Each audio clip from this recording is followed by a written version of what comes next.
Every dispute holds two different sides. Every objective lens demands honesty. Knowing your fundamental rights, securing absolute justice. Step away from that vehicle right now. We got reports of shoplifting and you match the description. What description, officer? I have receipts for everything in these bags. I don't need your attitude. Show me ID. On the afternoon of September 17th, 2025, in the parking lot of Dillard's at the Texas County Mall, Sheriff Officer Peter Donald made what would become the worst mistake of his 18-year career in law enforcement. What began as racial profiling of a black mother shopping for her son's prom suit would end with a $9.3 million settlement, a criminal conviction, the termination of multiple officers, and reforms that would ripple through the entire sheriff's department. Because the woman Officer Donald decided to harass that afternoon wasn't just any mother trying to do something special for her grieving son. She was someone with the authority, the security clearance, and the determination to make sure this never happened to anyone else again. This is the story of how one sheriff's racism collided with unyielding justice and shattered. Before we continue, quick question. Where are you watching from today? Drop your city and state in the comments because I love seeing where our community is tuning in from across the country. And if this story resonates with you, hit that like button and subscribe so you don't miss what happens next. Grace Benjamin was not supposed to be shopping that Tuesday afternoon. As a 41-year-old special agent with the United States Secret Service assigned to the Vice Presidential Protection Detail, her schedule was meticulously planned months in advance. But life, as it often does, had thrown her a curveball that required flexibility. Grace had served in the Secret Service for 9 years. And before that, she'd completed 12 years in the United States Army, including 2 deployments to Iraq, where she'd earned a Purple Heart for injuries sustained during a convoy ambush outside Fallujah. She graduated with honors from Prairie View A and M University with a degree in criminal justice, trained at the Federal Law Enforcement Training Center in Glencoe, Georgia, and had received commendations from 2 presidential administrations for her work protecting the families of the nation's highest-ranking officials. Her personnel file was spotless. Her record was exemplary, and she protected vice presidents, their families, foreign dignitaries, and coordinated security for events involving tens of thousands of people. She'd been trusted with literally the highest level of security clearance the United States government could grant.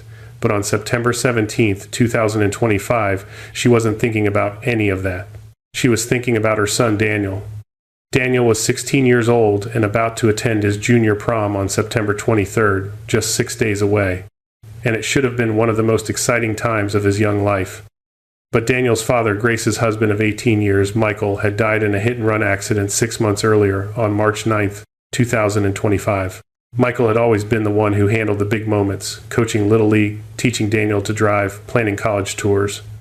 And he'd been excited about prom, talking with Daniel about suit styles and colors and the importance of looking sharp. They'd looked at options together online, marked their favorites, and talked about tailoring and shoes and the navy blue that Michael himself had worn to his own prom decades before. After Michael died, Daniel told Grace he didn't want to go to prom because it hurt too much without his dad. But Grace had found Michael's notes, including printouts of suits, a list of stores to visit, and a circled notation next to a deep navy option at Dillard's. So Grace had made a decision. She would honor Michael's memory by finishing what he'd started. The automatic doors of Dillard's exhaled cool air as Grace stepped into the September heat, shopping bags weighing down both arms. Inside the largest bag, wrapped in tissue paper and secured with receipt tape, was the navy blue suit. The fabric had the exact shade Michael had circled deep enough to photograph well, traditional enough to honor the old rituals. Grace had spent 40 minutes with the sales associate, checking the measurements twice, ensuring the fit would work for Daniel's lean frame. The prom was 6 days away. There would be time for alterations if needed. The parking lot stretched before her, shimmering in the afternoon sun. Cars angled into rows, their windshields throwing light. Grace navigated between a lifted pickup truck and a minivan, with stick-figure family decals, her modest Toyota Camry waiting 3 rows ahead. She'd parked under a light post out of habit visibility, exit routes, sight lines. Training never left you, even on a Tuesday errand run. The patrol vehicle appeared without warning. It pulled across the lane in front of her, blocking the path to her car. The engine idled. Through the windshield, Grace saw the driver, a white male, late 40s, the build of someone who'd stopped maintaining fitness years ago. His eyes tracked her movement. Then he opened the door and stepped out, hand already hovering near the holster on his right hip. Sheriff Officer Peter Donald. The name would come later from the badge she'd photograph. For now, he was just another officer, and she was just another black woman in a parking lot, and the familiar calculus began running through her mind. Hands visible, movements slow, voice calm. 12 years in the Army and 9 in the Secret Service, and none of it mattered when someone decided what they saw before they saw who. The officer moved toward her, his stance wide, his jaw set. Grace stopped walking. The bags hung from her forearms. Receipts peeked out from the top of one Dillard's logo clear, purchase timestamp visible. His voice came sharp. Step away from the vehicle. His hand hadn't left the proximity of his weapon. Grace stood 15 feet from her Camry. She wasn't near the vehicle. The command made no sense unless the goal wasn't sense. She kept her voice level. Is there a problem, officer? His eyes narrowed. Suspicious behavior. We got a call about a shoplifter matching your description. You need to show me ID and let me search those bags. No call had come. Grace knew this the way she knew the weight of a sidearm or the cadence of a threat assessment briefing. The lie was in his posture, the fabrication in the way his gaze skipped over the visible receipts.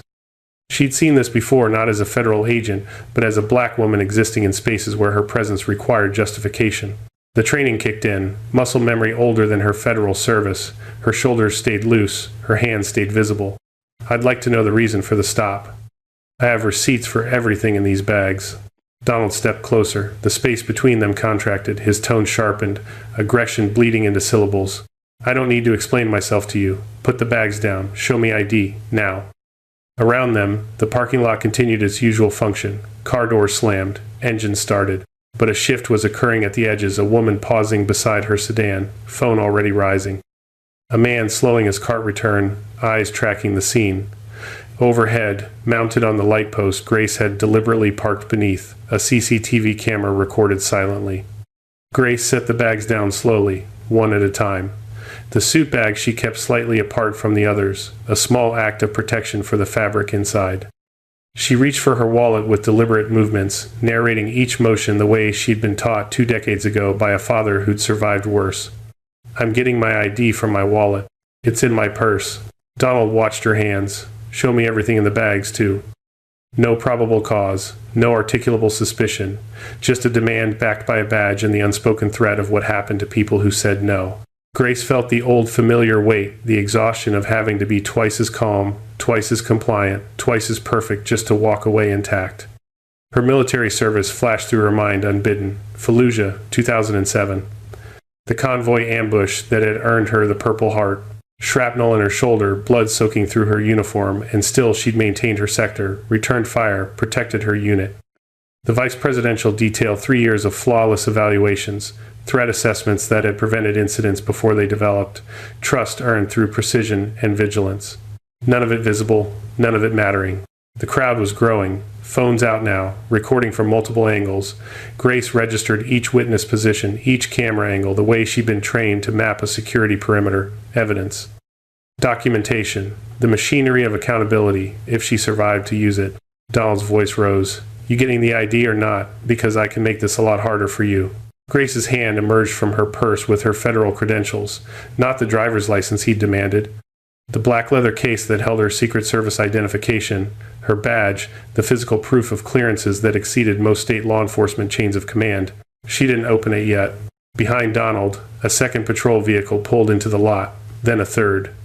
Deputies Thompson and Ellis, their names would also come later, emerging with the practiced casual alertness of officers assessing a scene in progress. They took in the shopping bags, the receipts, the phones recording, the woman standing calm with credentials in hand, and a sheriff's officer invading her space without apparent cause.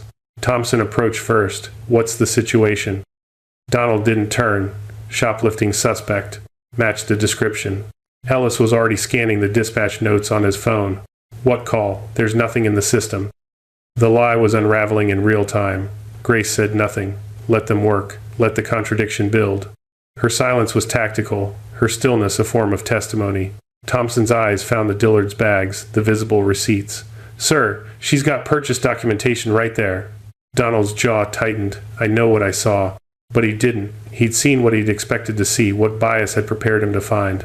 And now, with witnesses and cameras and fellow officers questioning his narrative, the foundation was crumbling. Ellis spoke quietly. Peter, there's no call, no description, no complaint from the store. Grace finally spoke, her voice carrying the weight of 12 years in combat zones and 9 years protecting the nation's leadership. Officer, I'm going to need your badge number and your names. She nodded to Thompson and Ellis. All of you. Donald's face flushed. You threatening me? Documenting. There's a difference. Thompson stepped between them, a physical barrier. Ma'am, you're free to go. We apologize for the confusion. Confusion. The word hung in the air, sanitized and insufficient. But Grace took it. She photographed badge numbers with her phone, Donald's first, then the others for completeness. She collected her bags, the suit secure in its wrapping. As she walked to her Camry, Donald's voice followed her, low and bitter. We'll be watching you. She didn't respond. She unlocked her car, placed the bags in the back seat with care, and drove away at exactly the speed limit, checking her mirrors for a tail that might or might not come. At home, Daniel was in his room, headphones on, homework spread across his desk. Grace found him there an hour later, the suit bag draped over her arm. She knocked on the doorframe. He looked up, pulled the headphones down. She held out the bag. Your dad would have wanted you to have this. Daniel took it slowly, unzipped the covering. The navy blue caught the bedroom light. His fingers touched the fabric, and something shifted in his expression. Grief and gratitude tangled together. He didn't ask about her day. She didn't offer the details. Some moments needed protection from the weight of the world outside. Later, after Daniel had gone to bed, Grace sat at her kitchen table with a notebook, her phone, and the receipts from Dillard's. She wrote everything. Timestamps, badge numbers, on. The exact words Donald had used, the names of the deputies who'd intervened, the positions of the cameras, the faces in the crowd with phones raised. 12 years in the Army had taught her that battles were won with preparation. 9 years in the Secret Service had taught her that protection required documentation. And 16 years as a black woman navigating a country that questioned her presence had taught her that justice required evidence so thorough that denial became impossible. She wrote until her hand cramped. Then she wrote more. Morning came with the weight of decision. Grace sat in her home office before dawn. The documentation from the previous night spread across her desk in organized rows. Receipts, photographs, timeline, witness descriptions, the machinery of accountability waiting to be set in motion. At 0630, she placed the call to her Secret Service supervisor, Special Agent in Charge, Patricia Vaughn. The conversation lasted 17 minutes. Grace delivered the facts without embellishment, the stop, the fabrications, the lack of probable cause, the deputy's intervention, Donald's parting threat. Vaughn's response came swift and unequivocal, full backing. An internal review would be initiated. Legal counsel would be made available. The service protected its own, and an assault on one of their agents, even off-duty, was an assault on the institution. The wheels began turning in multiple directions simultaneously. 15 miles away, in the sheriff's office at Texas County headquarters, Peter Donald sat at his desk and typed his incident report. The document bore little resemblance to reality. According to his version, he'd responded to reports of suspicious activity in the Dillard's parking lot. The subject, race and gender noted, name conspicuously absent, had been evasive when questioned, refused to provide identification promptly, and displayed behavior consistent with potential theft. Upon further investigation, the matter was resolved without arrest. No mention of the shopping bags, no reference to Thompson and Ellis, no acknowledgement of the witnesses or the cameras that had recorded every moment. He filed the report at 0800 hours and marked it closed. But documentation runs in multiple directions, and truth has a way of surfacing through contradictions. Deputies Thompson and Ellis arrived for their shift at 0900. They filed their own reports separately, without coordination, and the similarity of their accounts gave them weight. Both noted the lack of any dispatch call. Both described the visible shopping receipts and Dillard's bags. Both documented Donald's inability to articulate reasonable suspicion. Both recorded the intervention that had ended the encounter. Their reports landed in the system 2 hours after Donald's, creating a paper trail that couldn't be reconciled. Internal Affairs took notice. Discrepancies between officer accounts triggered automatic review protocols. The case file, barely 4 hours old, was already flagged. While bureaucracy processed itself through official channels, social media moved at the speed of outrage. The woman with the phone, the one who'd paused beside her sedan in the parking lot, had uploaded her video at 9:47 the previous night. 32 seconds of footage, Donald blocking Grace's path, his hand near his weapon. Grace's calm responses, the visible shopping bags. The caption was simple. This is what racial profiling looks like in 2025. Texas County Sheriff harassing a black woman for shopping. By morning, the video had 73,000 views. By noon, it had crossed 2 million. Other witnesses emerged, their footage taken from different angles. The CCTV recording, obtained through a public records request filed by a local activist with experience in these matters, appeared online by evening. High definition, no ambiguity. The complete encounter from approach to departure, Donald's aggression captured in pixels that couldn't be disputed. The story went viral, with the specific velocity that accompanies clear injustice recorded in real time. News outlets picked it up. Civil rights organizations shared it. By the time Grace finished her shift at the vice presidential residence that evening, her phone held 47 missed calls from reporters whose numbers she didn't recognize. She ignored them all. For now. The press conference came together in 36 hours. Grace's attorney, a civil rights specialist named David Kirkwood, who'd built his reputation dismantling qualified immunity defenses, coordinated with Vaughn's office and several advocacy groups. The location, the steps of the Texas County Courthouse. The time, 1000 hours on September 19th. The attendees, local and national media, already primed by the viral videos and hungry for the next development. Grace arrived in her full Secret Service uniform. The decision had been deliberate, discussed with Vaughn, and approved through channels. Let them see exactly who Donald had targeted. Let the uniform carry the weight that her civilian clothes in a parking lot had failed to convey. Daniel stood beside her, wearing the navy blue suit. Also deliberate, also meaningful. The cameras captured everything as Grace approached the microphone bank. She didn't read from notes. The facts were simple enough to require no script. She stated her name, her rank, her service history. Army first, the deployments, the Purple Heart, then the Secret Service, the clearances, the years protecting the nation's leadership. She described September 17th in procedural language, each fact delivered with the precision of someone accustomed to briefing situations where lives depended on accuracy. The stop, the fabricated accusations, the lack of cause, the threats, the intervention, the documentation. Then she pivoted to the personal. Michael's death, Daniel's grief, the prom suit as an act of memory and love, the shopping trip that should have been routine, the violation of being treated as criminal for existing while black in a parking lot. The revelation of her identity rippled through the assembled media like voltage. Reporters leaned forward, cameras tightened their focus. This wasn't just another profiling case. This was a decorated federal agent. Someone whose job involved literally taking bullets for the vice president, being harassed by a county sheriff who'd fabricated cause and threatened arrest. The story exploded across every major outlet within the hour.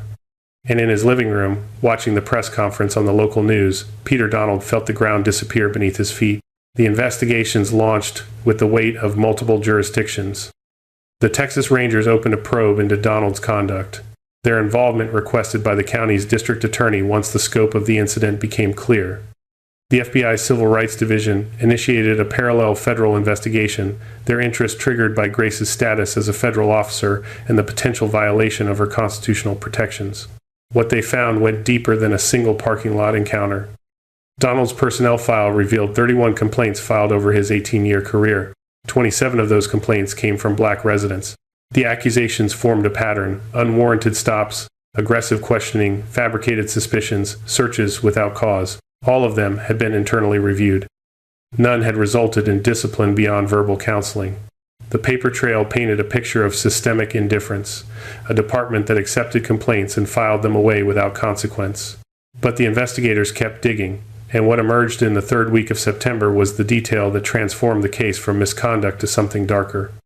The hit and run that had killed Michael Benjamin on March 9, 2025, had been investigated by the Sheriff's Department. The lead investigator on that case had been Peter Donald. The file showed a cursory investigation, witness statements taken but not followed up, security footage from nearby businesses requested but never collected, physical evidence from the scene processed minimally. The conclusion, filed 2 weeks after Michael's death: accidental death, driver unknown, case suspended pending new leads. But the forensic analysis, buried in supplementary reports that Donald had never forwarded to the family, told a different story. Paint transfer on Michael's clothing suggested intentional contact. The impact angle indicated a vehicle that had swerved toward him, not away. Witness descriptions mentioned a truck that had accelerated after the collision, not stopped. Evidence of foul play, ignored. A grieving widow left with an accident ruling that never sat right but had no apparent avenue for challenge. And the officer who'd closed that case prematurely was the same officer who, 6 months later, would target that widow in a parking lot. The connection was circumstantial but damning. Had Donald recognized Grace during the stop? Had the harassment been random or targeted? The investigation couldn't prove intent, but the appearance of corruption, a cover-up linked to a subsequent act of bias, was enough to shatter any remaining credibility. Grace learned of the connection through Kirkwood, who'd been briefed by the Rangers. She sat in her kitchen when he told her, the same table where she'd documented the parking lot encounter, and felt the grief of March resurface with new contamination. Michael's death might not have been the accident she'd been told. And the man who'd closed that investigation without answers had confronted her outside a department store where she'd bought a suit to honor her husband's memory. The cruelty of it was almost mathematical in its precision. Kirkwood filed the federal civil rights lawsuit on October 3rd. The complaint named Peter Donald as primary defendant and the sheriff's department as co-defendant under failure to supervise theories. But the lawsuit didn't stop with Grace. Kirkwood had located 26 of the 31 prior complainants, those whose allegations had been filed and forgotten. They were added as plaintiffs, their stories woven into a single narrative of systemic failure. The damages sought, $9.3 million, allocated across all plaintiffs based on severity and harm. The demands: independent oversight, mandatory training, body camera policies with teeth, regular bias audits, transparency in complaint resolution. The filing made national news within hours. As the investigations deepened, revealing layers of hidden corruption, one couldn't help but wonder, do you believe speaking up against injustice can truly change systems? Share your thoughts by commenting "Justice Now" if you've ever faced similar challenges, or pass this story to a friend who needs to see the power of resilience. Peter Donald was suspended without pay on September 21st, pending the outcome of the investigations. He watched the press conference from his living room, his wife standing in the doorway, arms crossed. The conversation that followed was brief and bitter. She'd told him for years that his anger would catch up with him. She'd warned him after previous complaints that one day he'd target someone who wouldn't let it go. He dismissed her concerns, told her civilians didn't understand police work, told her the complaints were exaggerated, that people played the race card to avoid accountability. Now, watching a Secret Service agent describe his actions to national media, watching his career disintegrate in real time, he had no defense to offer her. She left the room without another word. The distance between them, already strained by years of his bitterness and her growing disillusionment, became unbridgeable. The personal cracks were forming, but the legal machinery had only just begun its work. The criminal charges came in layers, each jurisdiction adding its weight to the accumulating consequences. The state filed first 2 misdemeanor counts of official misconduct and 1 count of filing a false report. The charges carried maximum penalties of 2 years and substantial fines, enough to strip Donald of his certification and pension, even if federal charges never materialized. But federal charges did materialize. On November 8, 2025, a federal grand jury in the Western District of Texas returned an indictment charging Peter Donald with deprivation of rights under color of law, a felony carrying up to 10 years in prison. The indictment detailed the parking lot encounter with precision, citing the lack of probable cause, the fabricated accusations, the threats, and the subsequent false reporting. It also referenced the pattern of prior complaints and the suspicious handling of Michael Benjamin's death investigation, not as separate charges but as evidence of willful intent to violate civil rights. Donald pleaded not guilty at his arraignment. His attorney, a former prosecutor who specialized in defending law enforcement, argued that the encounter had been a misunderstanding, that Donald had acted in good faith based on his training and experience. The defense strategy relied on muddying the waters, suggesting that Grace's behavior had been ambiguous, that split-second decisions in the field couldn't be judged by armchair analysts with unlimited time to review footage. The trial began on January 12, 2026, in federal court. It lasted 8 days. The prosecution built its case with methodical precision. CCTV footage played on courtroom monitors, showing the entire encounter from multiple angles. Thompson and Ellis testified, their accounts calm and credible, describing the lack of any dispatch call and Donald's inability to articulate reasonable suspicion. Digital forensics experts presented metadata proving Donald's incident report had been filed hours after the deputy's truthful accounts, suggesting consciousness of guilt and an attempt to create a cover story. Then came the prior complainants. One by one, 26 people took the stand and described their encounters with Donald. The stories formed a mosaic of bias, unwarranted stops, aggressive searches, fabricated accusations. Each incident, viewed alone, might have been dismissed as isolated error. Together, they revealed a pattern so consistent that randomness became statistically impossible. Grace testified on the sixth day. She wore her uniform again, the same one from the press conference. She recounted the events without emotion, her military bearing evident in posture and diction. She described her service, the deployments, the injuries, the years protecting the nation's leadership. She explained the personal context, Michael's death, Daniel's grief, the prom suit as an act of love and memory. The defense attorney tried to shake her on cross-examination, suggesting she'd been uncooperative, that her federal credentials didn't exempt her from lawful police inquiries. Grace's responses were precise and devastating. She detailed exactly what lawful inquiry required: reasonable suspicion, articulable facts, coherent justification. She noted that Donald had provided none of these.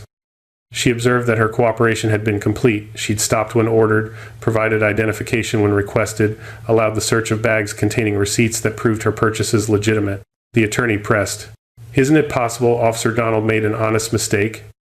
Grace's response was measured. Honest mistakes don't require falsified reports. They don't involve threatening someone who's done nothing wrong. And they don't form patterns across 18 years and 31 complaints. The jury deliberated for 4 hours. The verdict came back on January 22nd. Guilty on all federal counts. Guilty on the state charges as well, tried simultaneously through a coordination agreement between prosecutors. The judge's comments during sentencing, delivered on February 5, 2026, were unsparing. She noted the betrayal of public trust, the abuse of authority, the targeting of citizens based on race. She referenced the connection to Michael Benjamin's death investigation, calling it a shadow of corruption that may never be fully illuminated but cannot be ignored. She described the pattern of complaints as evidence not of isolated lapses, but of sustained bigotry enabled by institutional indifference. Sentence: 24 months in federal prison, followed by 3 years of supervised release, restitution to Grace and the other plaintiffs, lifetime ban from law enforcement or security work in any jurisdiction, forfeiture of pension and benefits. Donald was remanded immediately.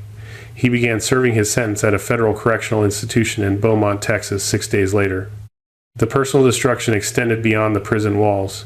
His wife filed for divorce in March, citing irreconcilable differences and emotional abandonment. The proceedings were finalized by summer.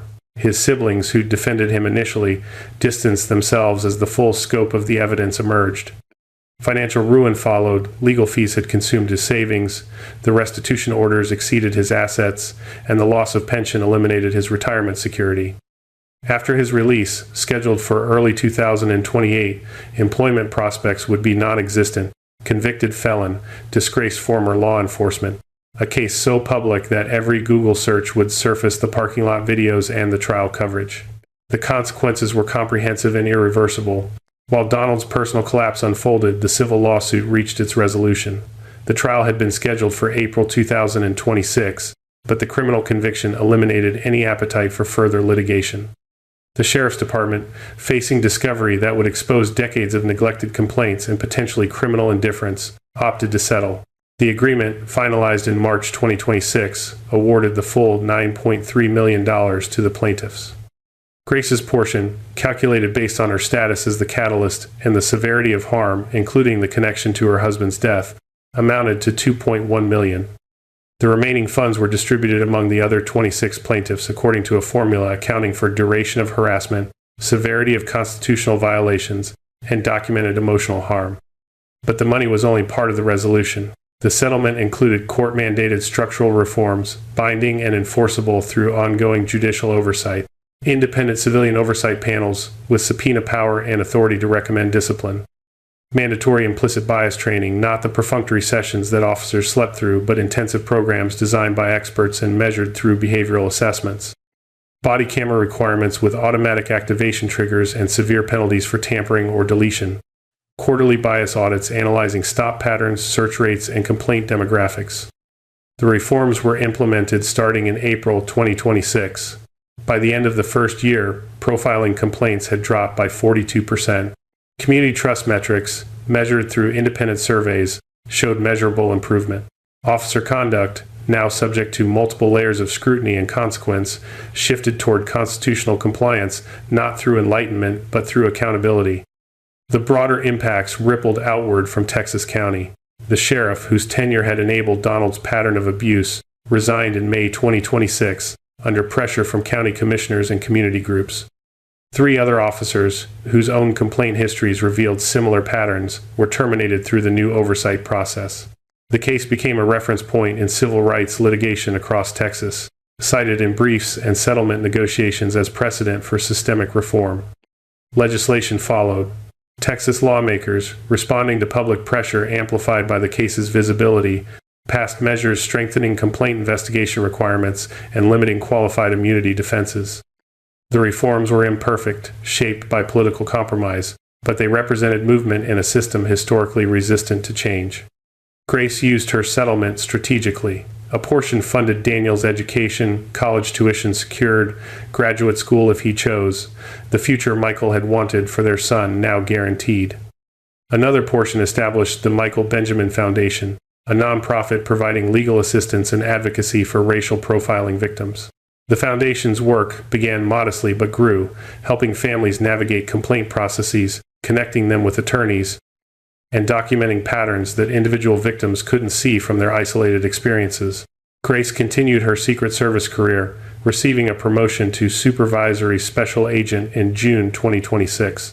She'd proven herself not just in the field but in the public arena, handling intense scrutiny with the same composure she'd shown in the parking lot. She began speaking at law enforcement conferences, sharing the case not as a victim's testimony, but as a tactical study in what happens when institutions fail their accountability obligations. Her audiences were often skeptical initially, cops listening to someone criticize their profession. But Grace's credibility, built on her own law enforcement and military service, gave her words weight that external critics couldn't match. Daniel attended prom on September 23, 2025, in the navy blue suit. The date had arrived while the investigations were still unfolding, while media attention was still intense, while the family's trauma was still fresh. Grace had asked if he wanted to postpone, to wait for a quieter moment. Daniel had declined. His father had wanted this. The suit meant something. Grief didn't pause for convenience. Grace drove him to the venue, watched him walk in with his date, took the photos that parents take. Later that evening, she posted a single image online, Daniel in the suit, standing tall, the navy blue crisp and perfect. The caption was brief, for Michael, for every parent who can't be there, for every kid who deserves better. The photo was shared 3.1 million times within a week. It became a symbol, not just of Grace's particular struggle, but of resilience in the face of systemic injustice. People who'd never heard of Texas County or Peter Donald shared it with their own stories attached. The image circulated through networks of grief and determination, each share a small act of solidarity. The story closed not with finality but with continuation. The reforms in Texas County remained in effect, subject to ongoing judicial oversight and community monitoring. Profiling complaints stayed lower than pre-settlement levels, though not eliminated bias was cultural, generational, not erased by policy alone. Donald served his sentence, was released in February 2028, and disappeared into obscurity. Grace continued her work, both in the Secret Service and through the Foundation. Daniel graduated high school, attended college, carried his father's memory forward. The themes persisted: hidden strength overcoming entrenched neglect, truth enduring through documentation, justice achieved through method rather than spectacle.